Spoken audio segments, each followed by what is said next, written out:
뭐지? 왜 이게? 우리 94쪽부터 있는 거 볼게요.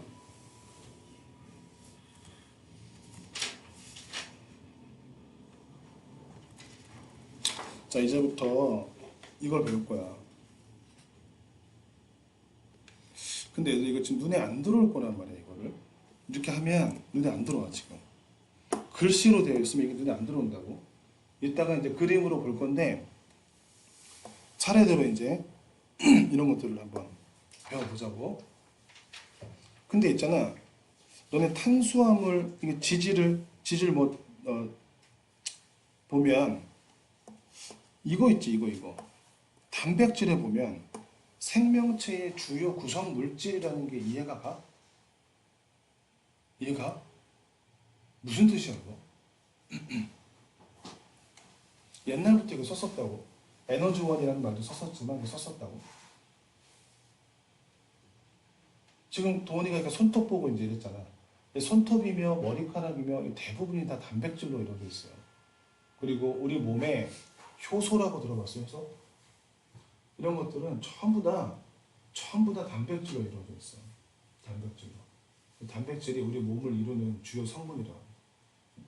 단백질이 좀 다른 얘기지만 에너지원으로 사용이 되면 단백질이 무엇으로 이루어져 있냐면 이제 오늘 배울 텐데 탄소, 수소, 산소 이런 것들도 있지만 단백질은 특이하게 뭐가 있어? 질소가 있지. 그래서 단백질을 소화하고 나면 부산물이 뭐가 나와? 우리 몸속에서. 2학년 때 배웠지? 2학년 맞지? 2학년 때 배설기 할 때 단백질을 소화시킨 결과 암모니아가 나오잖아. 근데 암모니아는 독성이 너무 크니까 간으로 가서 요소로 바꿔가지고 오줌으로 이렇게 배설했었다고 그러죠. 자, 그래서 이제 이렇게 보면 눈에 잘 안 들어오고 주요 구성 물질이라는 거 있잖아. 이거를 그냥 보고 바로 단백질로 넘어가서 한번 구조를 볼게. 자, 쌤이 이제 뭐 옛날부터 알아두면 좋다 이래서 많이 설명했던 건데, 자, 단백질은 이런 모양으로 되어 있어. 단백질. 너는 이제 이쯤 되면 좀 이런 느낌 받지 않나? 생물은 외울 게 많지. 외울 게 많은데 그 생물에 대해서 좀 원리랄까? 공식 같은 느낌이 화학이지. 그지? 그 외워야 되는 것들에 대해서 설명을 가능하게 해주는 일종의 원리 같다고 화학은. 자, 어쨌건 이 단백질은요 이렇게 돼 있어. 중간에 산소가 있고요. 산소는 몇 쪽이야? 14족이죠. 14족. 14족이니까 원자과 전자가 몇 개야? 4개지.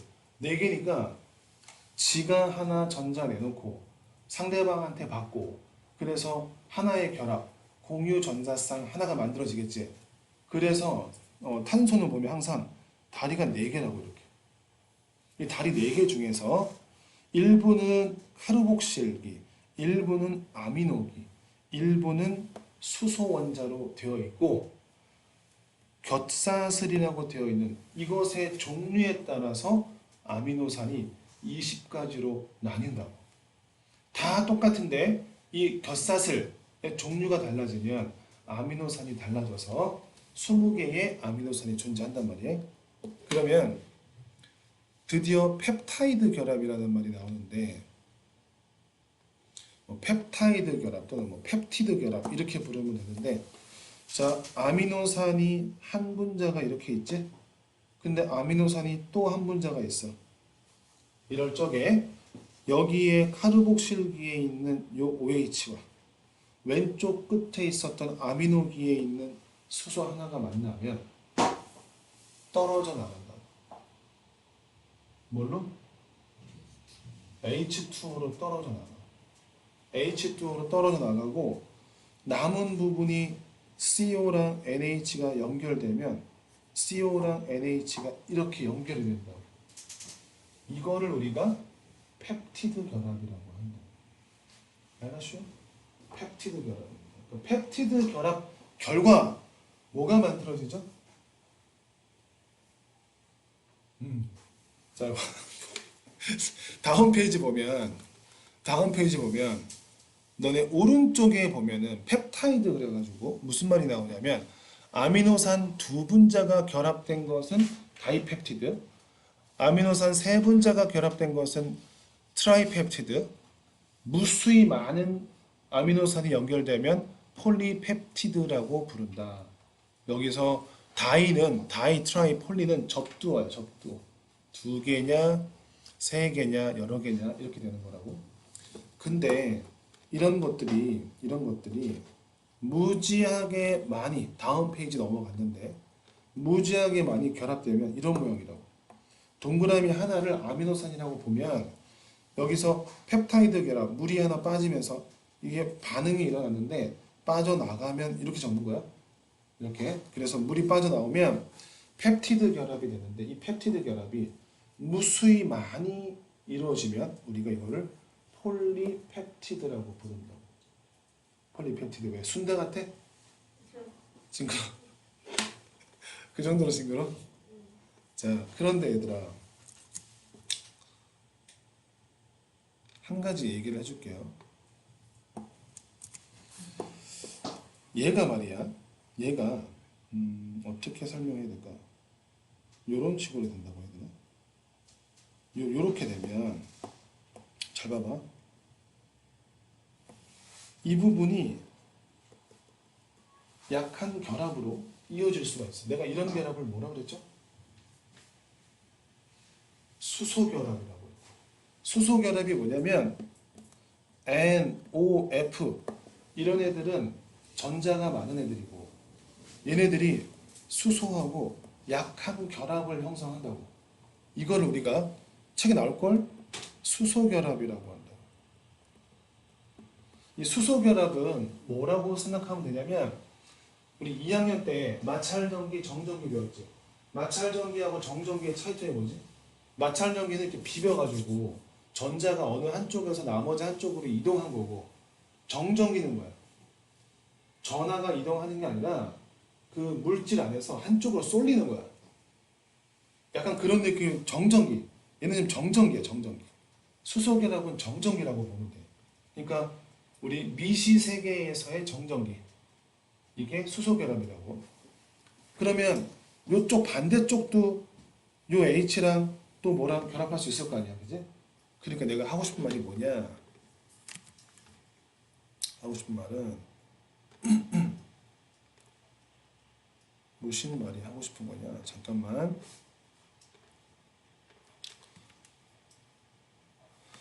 자, 지금 여기는 이 순대 그림밖에 안 나와 있잖아. 근데 사실은 이렇게만 되는 게 아니라 보시오. 이런 모습도 가능하다고. 안 보이나? 이런 모양. 이 폴리펩티드가 여기랑 이쪽 부분에서 수소 결합을 할 수가 있는 거라고. 이렇게 O하고 H 사이에서 꼬여 있는 거지.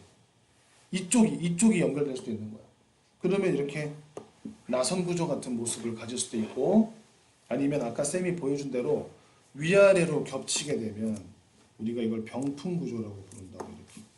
그지? 그냥 단순히 정렬된 상태에서 위아래에서 이렇게 수소 결합 이렇게 형성이 되면 이 병풍 구조가 생긴다고. 그래서 우리가 이거를 단백질의 1차 구조라고 해요. 1차 구조는 단순히 펩티드 결합을 한 상태.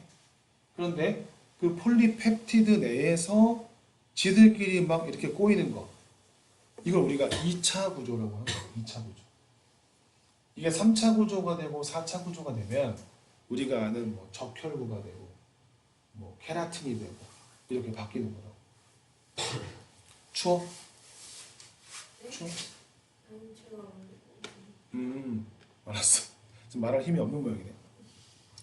자, 그래서 우리 그 4번, 우리 교재 4번 봐봐. 교재 보면은 단백질의 종류 그래가지고 무지하게 많죠.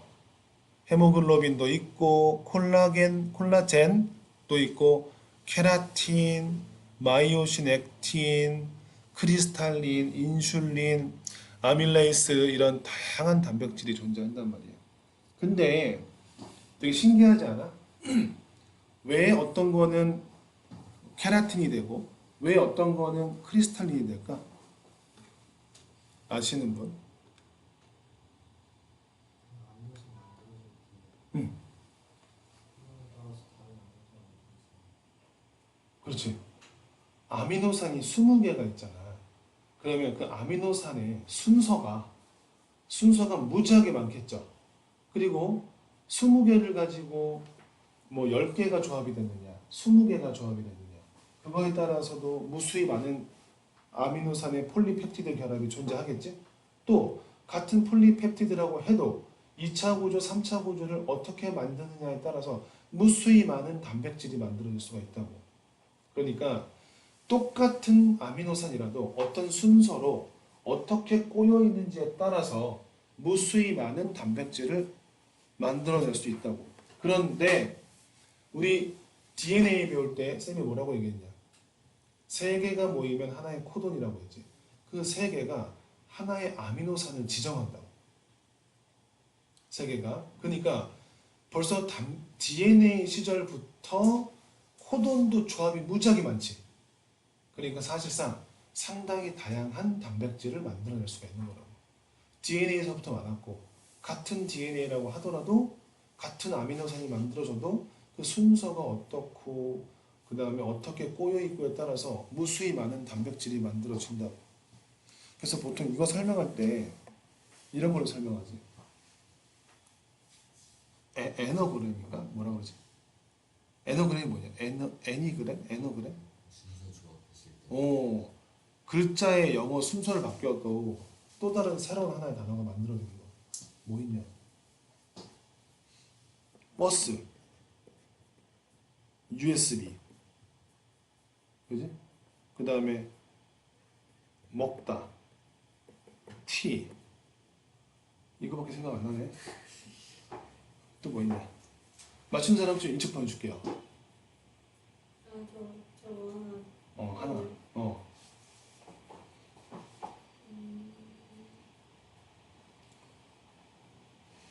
지금 뭐 상태를 보니까 좀 안 나올 것 같아. 시간만 낭비할 것 같아서. 아니요. 아니야? 1분만 해봐. 네. 뭐가 있을까 이거?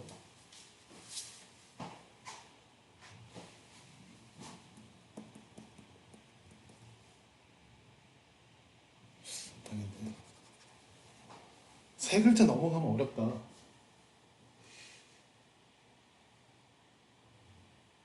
땡. 역시. 잠깐만요. 야, 1분 지났잖아. 잠깐만요. 지금 과학 시간이야. 볼까? 자, 어쨌든 간에 이렇게 단백질이 형성이 됩니다. 그러니까 단백질의 단위체가 뭔 거야? 아미노산인 거야. 그러면 생각해 보세요. 우리가 단백질을 먹었지. 다시 아미노산으로 쪼개는 거야. 어떻게 보면 참 신기해. 자, 넘어갈게요. 이 정도 하시고. 자, 그래서 여러분 쭉 넘어가셔서 그 95쪽에 맨 밑에 보세요. 맨 밑에 단백질의 기능이라고 나와 있죠. 단백질의 기능 봅시다.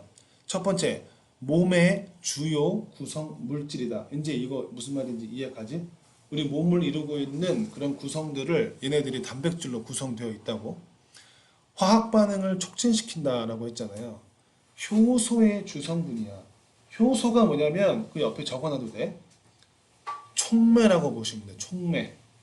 우리 화학 반응식에서 어떤 반응이 잘 일어나도록 첨가해 주는 물질을 촉매라고 합니다. 근데 촉매에 조건이 있어요. 첨가를 했을 때 그대로 빠져나와야 돼. 반응만 빨리 촉진시키고 그 형태 그대로 다시 나와야 돼. 화학 반응 시 걔네의 모양이 바뀌어도 되는데 화학 반응이 끝났을 때는 다시 나와야 돼. 그러니까 화학 반응에 영향을 주지 않고 화학 반응만 촉진시킬 때 우리가 촉매라고 한다고. 그래서 효소는 우리 몸속에 있는 촉매를 효소라고 한다고. 그 다음에 생리작용을 조절한다. 생리작용은 한마디로 우리 뭐 옆에 써있네. 소화, 호흡, 순환, 배설 이런 것들을 생리작용이라고 하는데 이 생리작용을 조절한다. 생리작용을 조절할 때 우리 배웠잖아. 호르몬이 그지? 이런 것들을 조절했으니까. 그 다음에 몸의 방어, 항체의 주 성분이니까 몸의 방어를 한다. 그 다음에 에너지원으로 쓰는 거는 알고 있죠? 알고 있지? 생물은 재미가 없어 이렇게. 외울 게 너무 많아. 자, 뒤에 나오는 핵심 체크 한번 풀어봅시다.